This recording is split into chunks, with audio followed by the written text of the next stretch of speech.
Episode 10, we made it. Hey, JVO Josh. 313 John. 313 John. Happy Black History Month, happy y'all. Black History Month. All right, let's get into it.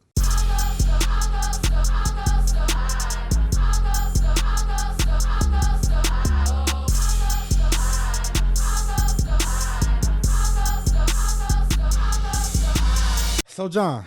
Yes, sir. Let's talk Black History Month, man.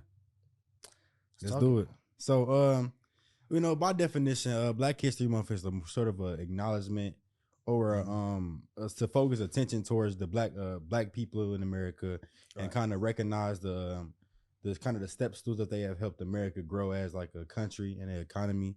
Kind of recognizing the slaves and the slavery that we kind of went through and recognizing the accomplishments and the achievements of Black people today. But with that being said, that's more of the Google or the website definition of it. But with everything, especially something like Black History Month, comes controversy and comes opinions. So always. when it comes to you, what does Black History Month mean to you? How does that resonate with you? And what does it mean to you, like, personally? I would say, to me, like, on how it started, I think Black History Month was meant to be like something to of course acknowledge all the things that our people before us and people nowadays are doing that share the same color as us. But to me, like, now it's turning into something that's different. It's not really seem like it's as much acknowledgement. It's like a joke to people now, like people making TikToks and all this different stuff. And it's like, to me, Black History Month, like it means something, but it's like it means something that's not good way more than it means something that is good. You feel me? And if you want me to elaborate, I mean, I'll go. So, of course. Say, I feel like it speaks to a certain inconsistency that Black people have, like, as a race. You feel me? So say like this. We don't celebrate each other like all year, and we kill each other all year though. It's everything that's usually bad in our race. We kill each other every year. We kill each other every month and all this different stuff, but we don't celebrate each other every month. We only get 1 month to celebrate, and it's like that month is kind of like only a thing because of what happened to us in the past, and like it's just like they just giving us something like so we could just be happy, right? To fill that void, basically. But as far as just being inconsistent, it's like we could celebrate each other all month, all year round forever, because we always doing great things. We built this country off our bare hands with no money given to us, and the people that don't reflect our race and reflect other races reap the benefits of that every day. Exactly. You feel me? There's no month towards that. They literally just smile and reap the benefits of that every day. But say in a situation like Barack Obama when he got elected in 2008, we showed up because we saw some type of hope or like a certain hero that shared the same color as us, like I'm saying, shared the same color as us, that felt like he was fit for the job. But when it came to voting for Congress instead of the presidency, did we show up? No, we didn't. And that speaks to some of the reasons why Barack Obama wasn't able to do as much things as he wanted to. You feel me? So that's a part of inconsistency. Again, the Trey Nichols, I think that's his name. Trey Nichols situation. He was beaten up by Black folks, by Black people, Black police officers. That is probably some foul play in the mix of it. I'm not gonna get into all that, but for George Floyd, we basically dang near riot and did all this different stuff, but we turned around and hurt each other and stuff like that, and like all this different stuff. It's like we just inconsistent with how we operate on certain things. You feel me? Yeah. So that's just that. No, that's good. And I definitely want to tap into that consistency part. That was a lot of stuff. It's good. Yeah. Like, and you gave a lot of game. Like when you speak about consistency when it comes to what you want, what you hope for. If you want respect as a Black man, if you want respect as a Black woman or as a Black community, you have to give respect to other people and to give respect to each other. You can't say Black Lives Matter and we matter if you yourself are taking those lives or disrespecting those lives or not cherishing those lives as much as you want white people or other races to take account. And it's so funny because this I want to relate it to like a real world example. Today, like I think it was last week in school. One of my teachers is foreign. She's from the Philippines, so she's Asian. So she was taking the time to acknowledge what Black History Month was, because to her this is completely new. When she first came, it's a language barrier. She don't even know. She don't have even an know. idea. I have an idea what we're talking about. So when she came to America to teach the kids, she teach at our school, she didn't even have an idea what Thanksgiving was, because their traditions over there are completely different from ours. Right. So that barrier kind of prohibited her from kind of expressing what I'm about to get into. But in class, she was acknowledging Black History Month. She had put up a slide that said, "It is Black History Month. If you feel like Black lives and Black people deserve respect, then so do other races and so do other lives." And some people kind of wanted to give her backlash for that. But I can understand, but that's absolutely true. You cannot tell, let's say you're white and I'm Black, and I can't just be sitting here disrespecting you, calling you out of your name and all type of thing. But as soon as you do it to me, it's a problem. It's a problem. Like that's hypocrisy. That's double spin. That's double standard. That's complete hypocrisy, and that's unfair. So you got to be consistent in what you want and what you need when it comes to your race. But when I think about what Black History Month means to me in general, I know our principal, Mrs. Brown, she had put us to the side to kind of ask us questions about what Black History Month was and what it meant to us personally. And my answer was kind of basically to acknowledge the people that kind of labored and did the work to build this country. Right. And I feel like that is always should be acknowledged. And I feel like the month of February, which is already the shortest month, which they gave us to celebrate Black History Month, was on the shortest month, was kind of interesting. I think that that should be celebrated all year.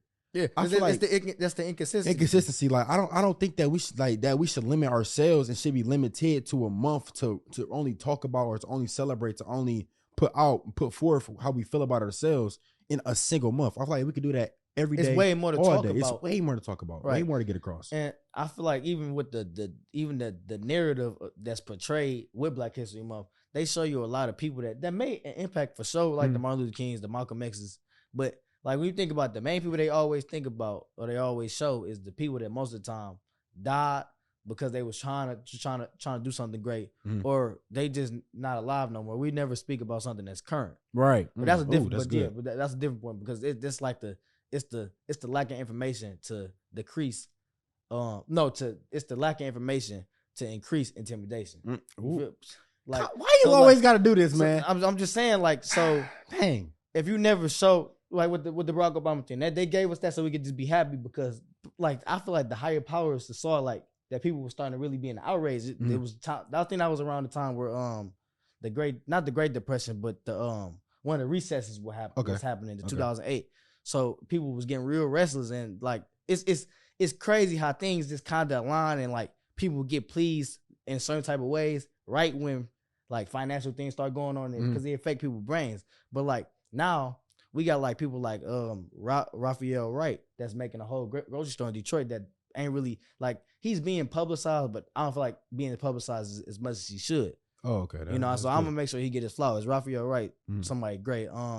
Somebody else. I'm trying to think. Like all the people that's doing something great in our neighborhood currently right now is like they don't. The narrative and what the news play, like the news can say that they a part of it, like something that's greater, but they really a part of just they the puppets. To me, they really like kind of the puppets, and they just leading a narrative of a lack of information to increase intimidation. Denzel, I keep quoting Denzel, but Denzel say, if you don't watch the news, you uninformed. If you watch it, you misinformed. So it's like, back to the point of what they show us the Martin Luther Kings, which is dead, Malcolm X, which is dead. Like, but they don't show us. They don't really show us. They don't show us the people that actually took like a great action, not a great action, but more so, real violent action or something that was crucial to breaking us out of something. They don't never show us the Marcus Garveys, the Nat Turners, I hope I'm saying this right, Patrice Lumumba, and all, you know, it's like they don't. It's a narrative, and they want to show us. They just show us what they want. They want to show us what they want to show us. And I got this Kanye thing. I'm sure you heard it before, but it's this right here. Slaves, we don't know our bloodline, and we're given Black History Month, and we take that like it's some gift to us. No, it's a programming to us.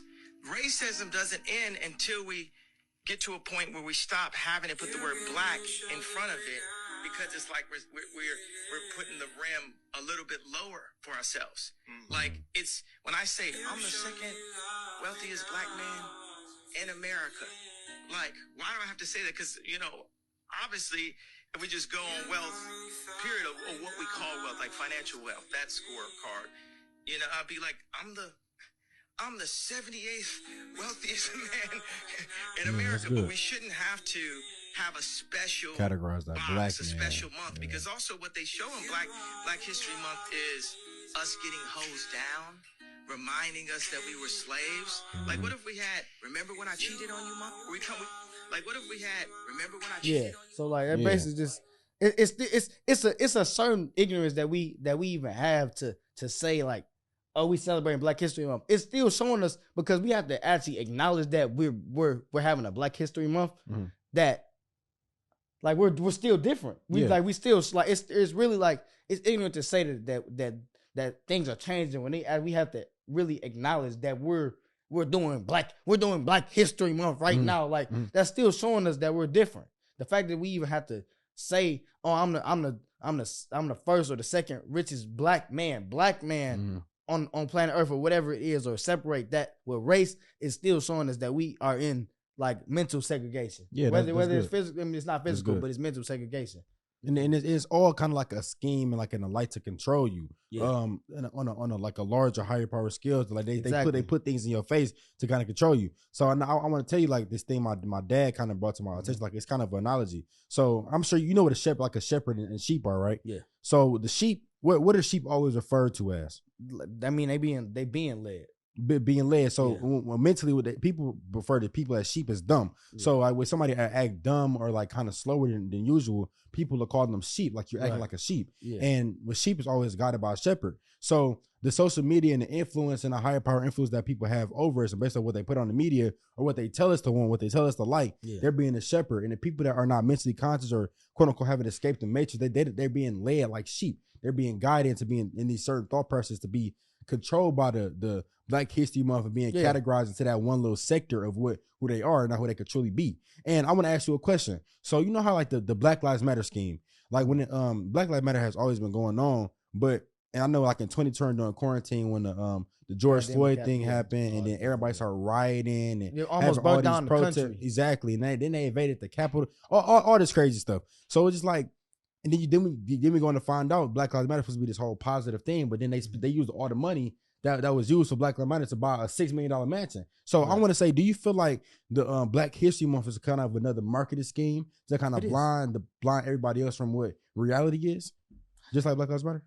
Yeah, no, definitely. Like, I mean, I'll say like this: they provide, and I'm gonna speak to your point. They provide information, but they control the narrative. You know, like they gave us Black Panther, they gave us Chadwick on Marvel and stuff like that. But who really saved the day at the end? The white man, the pilot, the white man, and that's a direct blatant demonstration of post-colonialism. You feel me? But as far as that go, yeah, it's a I feel like it's a scheme for sure, because they put all up in Target and I'm not mad at it, because some of the stuff might be trying to, you know, it might be genuine, you know, trying to give us our reparations. So I'm not gonna just be problem based. I'm gonna try to be solution based. But you know, they put all that stuff in the stores and stuff like that. They put all the Black stuff in the front, all the stuff that the Black folks like, so they can get it bought up and all the different stuff. But it's marketing around it for sure. I mean, they got Black History Month sales and all this different stuff. And when it comes down to, if you think about business and marketing, sales a lot of times really just be lowering the price on something to get to get more quantity and purchases. You feel me? Like they'll make something lower. They say buy one get one free, but throw on the price of one thing. Yeah. Over to that one item, so you paying for both of them, but you just think you getting something for free because you just. But you still paying for the same thing. So it's a scheme for sure. It's like they just put that in your face and control the narrative and make you what think. You gonna see, make you think, not know, think that you getting something out of it, you know. But it's really just, to me, it's at this point, to me, Black History Month is almost meaningless. Like, because I mean, I'm gonna celebrate my people every day. I'm gonna let the slaves live through me every day. And that sounds wrong, but I'm gonna let the slaves, all the people that died for me to be free, all the people that died, and all the people that got beat and smacked and hold down and slapped up and thrown in jail, beat up, Emmett Till, or everybody that got beat up, so we could be here right now. Like I'm gonna live through them, and that's not just February 1st to March 1st. That's every day. That January 1st to December 31st. And it's so crazy. Like you just said, you acknowledge your people, your black people every single day, regardless of the thing. Look what we got on right now. We got black business on as we speak right now. Money and Tangibles in the vault. Like, shout out Mark. And you always don't see something that represents our people on us. It's like you don't have to have a signified month or a signified day or a signified whatever to acknowledge or to make respirations to the person that you feel like, or people that you feel like that needs to love. It's like something like coming up Valentine's Day. You don't have to have Valentine's Day to show love to your partner or have Valentine's Day to show that you appreciate your partner. You don't have to have that set day. It's just like you do that any time of the month, any time of the year. You don't have to have a set day or set month for that at all. Yeah, it's almost like the whole mindset behind the purge. You feel me? Like it's just this one day we're gonna kill, but this whole time y'all wanted to kill anyway. So I mean, I'm not saying that if you want to do it, just do it. But it's like we're gonna set this one day aside to do this. But the whole time y'all wanted to kill. So when y'all actually do kill, it's gonna be way worse than you would expect it to be. Right. You feel me? But I mean, I want to take you to a different point now. So say, no, I wouldn't even say that. Do you feel like we're getting our reparations as far as Black History Month, or so far? Yeah. No. No. Nah. This is a simple answer, and I'm gonna say it like this. The fact that we even having this conversation right now goes to show how much of respiration that we've achieved and what we gotten. If this conversation didn't have to be had, then it would just go to show what we earn and what we earn and what we deserve.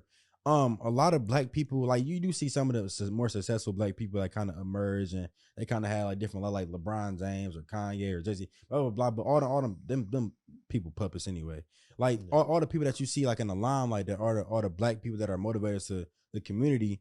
You can say they got the respirations or whatever, but when it comes down to the people that are still struggling, people that you still see in the hood, you go on the east side of Detroit, you see all the abandoned buildings, all the burnt up houses, all the stuff like that. So it's a bunch of neglect. All the neglect. What's going on with them people? And a lot of times you see all the big people that make it out, or the big people that say that they care about the community so much, but what efforts are you putting in? Like, what are you going to show that? Like, we're not getting the respiration that we deserve and that we earn. Like, we literally built this country down from the bottom, from our bare hands, getting beat and whipped on just for no money for existence. Not pennies, nothing.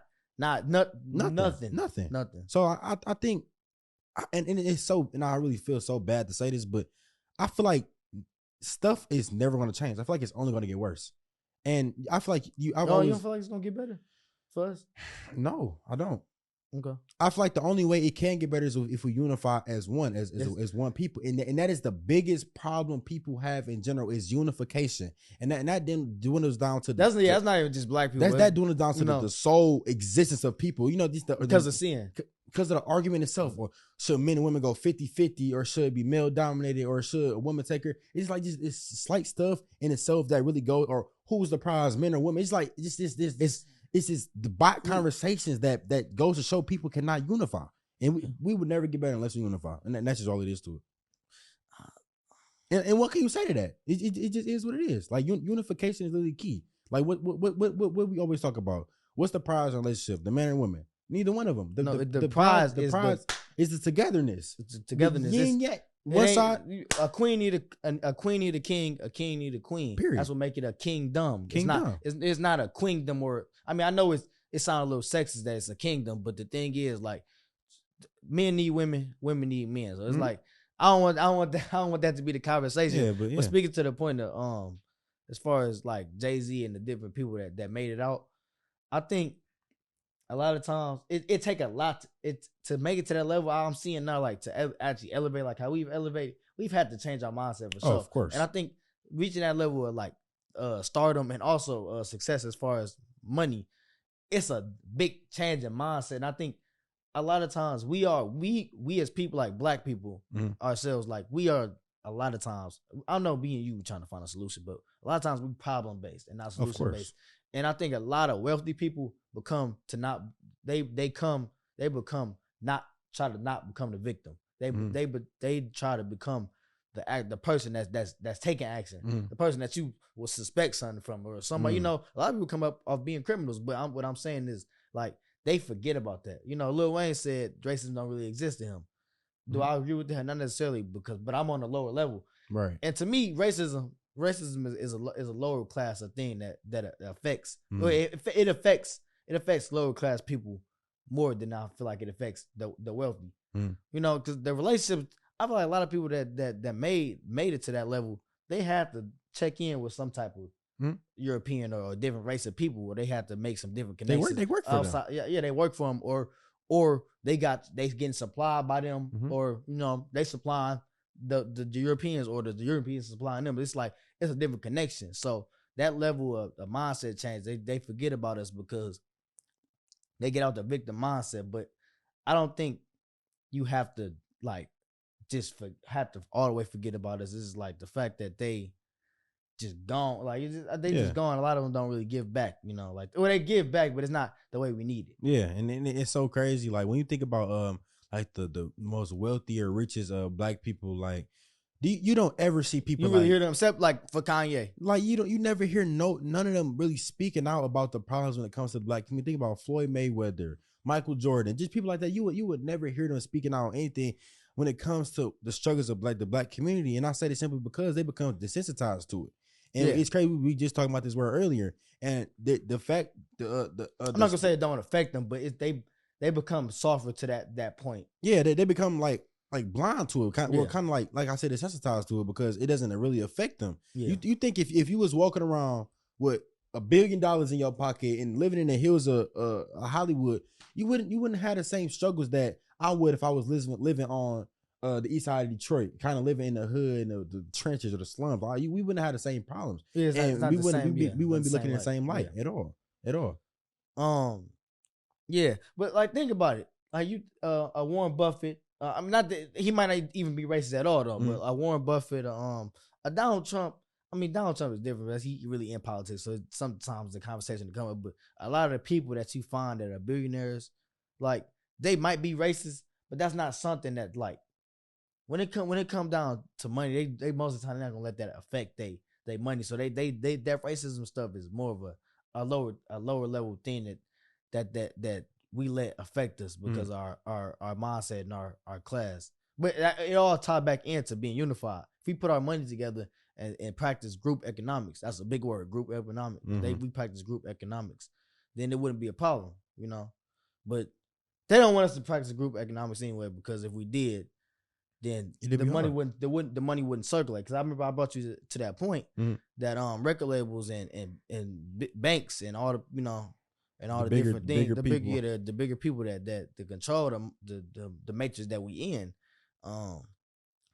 they give us money. At first, we didn't have a platform when it come to artistry or being something that's outside the box. First, we didn't have a platform. We segregated. We was either slave segregated. Something different. We didn't have a platform. They gave us a platform. They found they really talented. I forgot they built this country for us for free.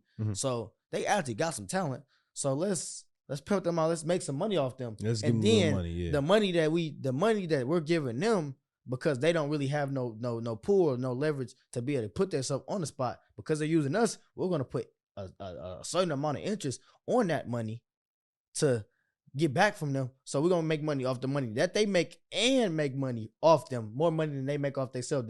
Then we're gonna make more money off them than they make for themselves, and then tax the money. I mean, put interest on the money that they make. You feel me? And then the banks and the different places that we buy from, chains, jewelry shops, dealerships, they make us feel like with these commercials and different advertisements that we need this certain stuff to feel like we made it, because we came from so little. Right. Because we came from so little. We don't know nothing. Deprived, ill-gotten, poor places, or poor, hungry, just hungry, all this different stuff. Like we came from all this different stuff that we feel like we need cars, Benz. I mean, I ain't gonna lie, I feel like I'm accustomed to it. Like we it ain't nothing like driving in a fancy car. It's just like you made it. You just feel like that guy. You just feel like him. I feel like my reason is different, but it probably sometimes it do go into how people look at you. It's not the car itself. Like, so of course the quality is gonna hit, but it's more of the what reaction it's gonna get out of people. So they make us feel like we need this car and need this chain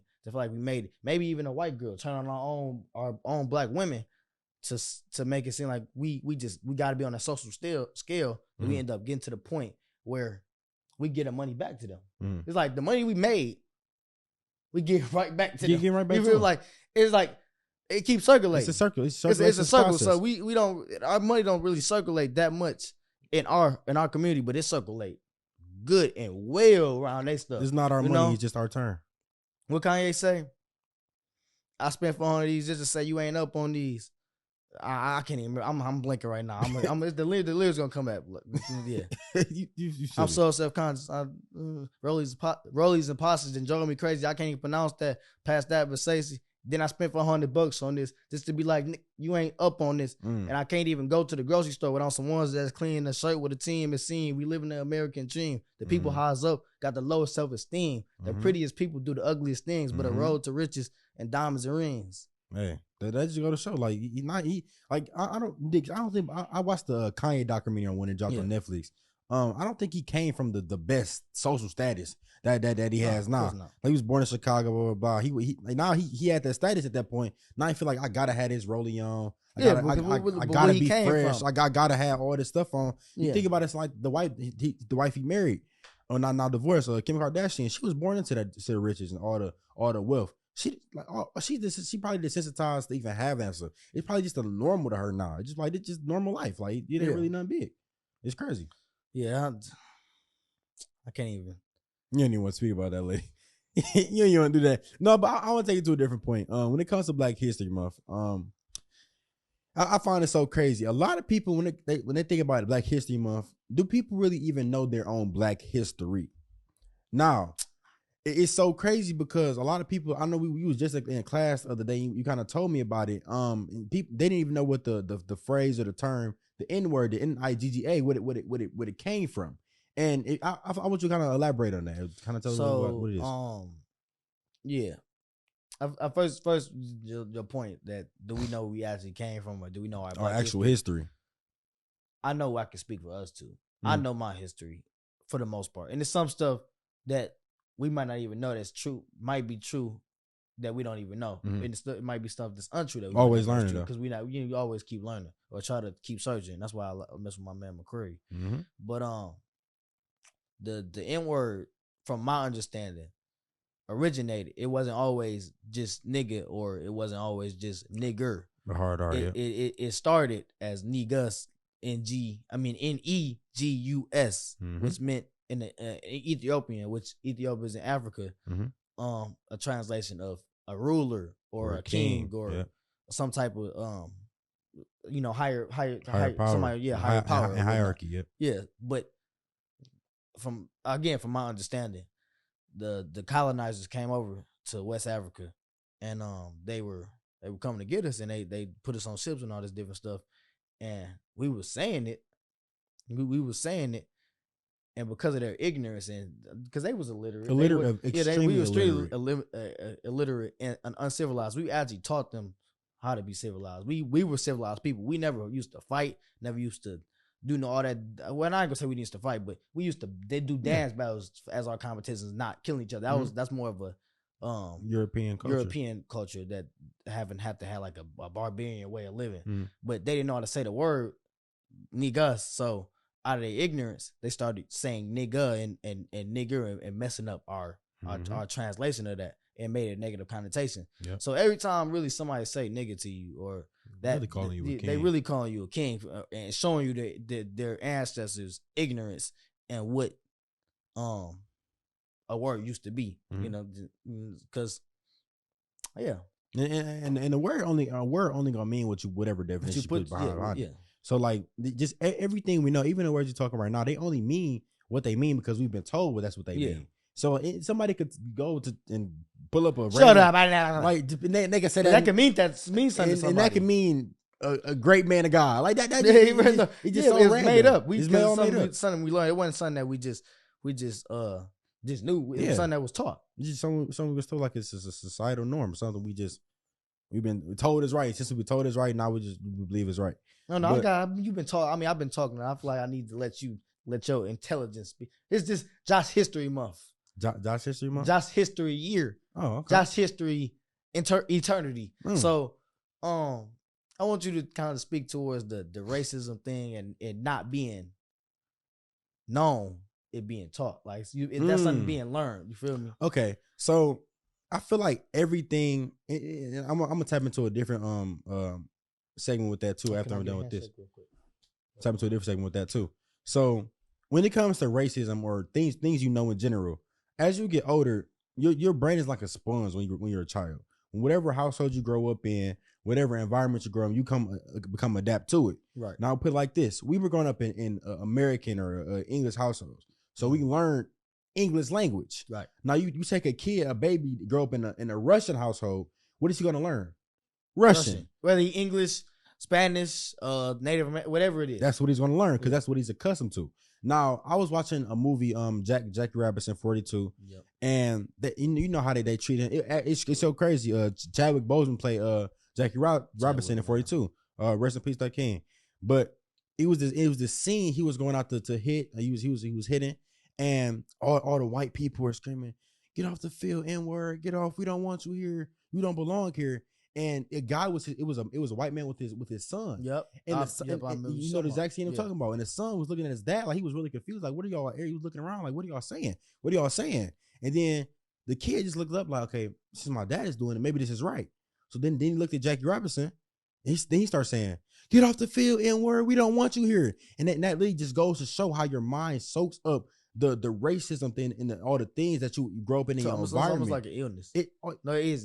Quite literally. It's like you literally are being told and being taught what is wrong. But to you in that situation, he felt that was right because his father was doing it. That's all he knew. I just don't believe it. There's no way you're actually born. You can't be. With a hate for you can't this color. This skin complexion. You can't. It's impossible. You can't be born to hate. You can't be born to love. It's in my blood. It's not. You just you learn that. Like what have you learned? Like what? Like just like I say, you can't be born to love. I feel like, but our main purpose, one of our main purpose, is to love each other. But you have to learn that though. I can't just wake up in a womb one day, learn how to talk immediately, and just say, "Oh yeah, I'm gonna just decide to love you. I'm gonna decide to hate you. I'm gonna decide to kind of love you a little bit." No, you can't just decide that. It's something that you learn in your process and your mindset of thinking, what you taught, and what's in your environment. That is, you can't just. Yeah, I mean, that's not something that just happened. You feel me? That's something that people bias to they own struggle and they own experience. So when it come down to something that you feel like you hate or something you love, it's straight from something that you've been brought through and seen and heard and almost practiced probably. Yeah. When it come down to it, that's real. And it's crazy. Like you say, like what you've been taught, like what you see. We were just at dinner and we had a conversation with your significant other about how black men kind of drifted away from dating black women. Right. And how like you don't see too many black relationships, how it's more interracial. Now you see more black women going for white women. Yeah. And it's crazy because I love and I cherish my black women to the death of me. But I know a lot of black men kind of drifted away from black women in general simply because of how they was treated by some black women. Now, this doesn't go to say how all black women act or how all black women are, but some black women are very combative, very argumentative, very disrespectful with their words, and very unapproachable. Mm-hmm. And a lot of times when you hear that, it's like, well, you just want a white man because that's somebody you could easily be disrespectful to, easily run over. And it's not even in that connotation or that situation. It's somebody that you can easily connect with, somebody that doesn't disrespect you, somebody you can come to terms with. Yeah. And I feel like you deserve it as a person, not even just as a black man or a white man or whoever you are. When it comes to people, you deserve that respect. You don't deserve that disrespect or that backlash that you would get. So it's just like, I feel like people have to self-check themselves always. Yeah. When it comes to liking a opposite race or your race, it's not wrong. It's not wrong at all. But like, what connotation are you doing it in? So I mean, that's just how I feel about it. Again, like people bias to their own struggle, like our mentor would say. But with that, it's like it's also probably a stereotype that black women just automatically combative. Yeah. I'm sure it's a plethora of black women that's super respectful. I mean, many. I actually would say probably more more than not. You feel me? A lot. We pretty respectful as a. Nah, I wouldn't say as a race, but I'm not in that sense. But our women are pretty respectful. But it's a stereotype that they just automatically just angry and disrespectful and this different which stuff. is completely wrong. Yeah, which is completely wrong. And I would never turn on my black queens. You know, black queens forever, snow bunnies never. I said black queens forever, snow bunnies never. But at the same time, it's like I just said about that whole social status thing. And they make you feel like you came from nothing to the point you so used to what you've been going through with black women. Some of them might be combative, some of them might break your heart or something like that. Anybody can break your heart. When it comes down to it, it's like make you feel like what you've been used to ain't enough. Right. So you go get you something, go get you a nice white stallion and blonde hair, tall, blue eyes, got a lot of money, got that white people money and that long white money. You know, when people really be saying, "I'm gonna get that long white money, that white Jewish money," you know, like all that crazy stuff. No disrespect to them, but you know that Jewish money that I'm gonna go get that whatever it is. It's I'm crazy. Gonna get that money. Go sit in the mosque or go sit in the church with them and get all their money and all this different stuff because like. Black folks or even black women, you feel like that what they've had in the past ain't enough. Yeah, and it's the literal lack of information to increase intimidation to do something like which y'all don't really know about black men and black women. Black women know how to take care of somebody. Oh, yeah, so they know how to and who gonna know how to take care of you and your skin. And how you are better than your own. Yeah, they know your struggles. They know your strengths. How to relate to you. You know, I mean, I can't say that somebody else from a different stage. Because if you grew up in the same neighborhood as like a black person, you probably could have the same outlook sometimes. But when it comes down to like when the police pull you over, y'all gonna be looked at differently. You know, so. It's just I wouldn't turn on my queens, and I hope my queens would never turn on me because I'm a beautiful black man, and I'll stand on that for the rest of my life, and I'll never give up on my life. I agree. Yep. So, yeah. Hey, that was good talking. Thank you. Hey, but you know, hey, this is the Are You Serious podcast, and it wouldn't be Are You Serious podcast without it. Are You Serious moment? Nah, I got something for you, man. Oh no, I'm going first. Oh, you going first? You know what? Actually, go ahead. Let me go first. It's Josh eternity month. Let me go first. Yep. This really just go to show how down bad people are, bro. You know Miss Mulatto is, you know, like the rapper. She was featured on a rap. I don't. When she was featured on a rap game when she was like younger, and she kind of gained fame, wealth, and popularity. So she wore these cheetah print panties in the picture. And she decided, you know what? I already wore these. I don't need to wear them again. Let me just try to sell them on eBay. Just see if I can make some money off them. John, within the first couple hours, the bid for those panties were up to $90,000. I want you to just soak that in. 90, comma, 000. $90,000 for a lady's panties. You know how ridiculous that sounds? That's insane. That you lost for words. Like, what can you say to that? Wow, that's terrible, ain't it? It ain't nothing. Iranian couple. Yeah, Iranian couple sentenced to 10 years in prison for dancing in the street. A loved Iranian couple was sentenced to more than 10 years in prison for dancing in a viral video that angered the Islamic State ruling regime. I can't say his name, but 20-year-old and his fiance Amir Muhammad Ahmad, 22, were seen in the clip taking a romantic twirl in front of the Adazi Tower, one of the main landmarks. They were busted in early November because women are not allowed to dance in public in Iran, let alone with a man.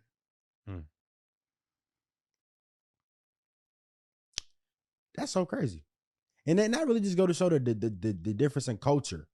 Like in Iran versus America or versus Asia or wherever you at, like the culture difference is so different. Like here in America, you it's just free will. You can do whatever you want. They really don't care when it comes to like the pursuit of happiness, as long as you're not hurting nobody. As long as you're not hurting nobody or yeah, so whatever. But in their norm or their rules are you can't show your hair, you don't have to show your eyes, you can't dance, you can't do XYZ, and you get in prison for that. You get jail for that. And in that culture, like who am I to say is wrong? Because I'm not them. I don't have the same views as them. But logically, that's not moral. Like you put somebody in jail for 10 years. 10 years for being happy. 10 years. Not 1, not 2, not 3, 4, 5, 6, 7, 8, 9. 10 years. For dancing in the street. And it says they were busted in early November because women are not allowed to dance in public. So in Iran. So men can? Let alone with a man. So can men dance in public? That would be my only assumption. Yeah. So what's the difference between? Let's rate this. Let's rate these two Are You Serious moments. Not serious. Terrible.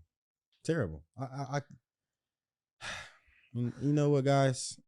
Be serious. Be serious. Be more like us. Yeah. Y'all got some good role models here. Y'all should learn from us. Hey, before we leave, I just want to let them know about a little something that we started not too long ago. Okay. Spend the most money on the things you don't know. What keep people broke is social norms. Mm-hmm. Be the best version of yourself. Take advantage of every opportunity. Mm-hmm. Smile every day. Get that resting off your face. Always. Get that resting off your face. Be approachable. Better to try and not succeed than not to try at all. Mm-hmm. And success and failure are relative. Mm-hmm. Amen.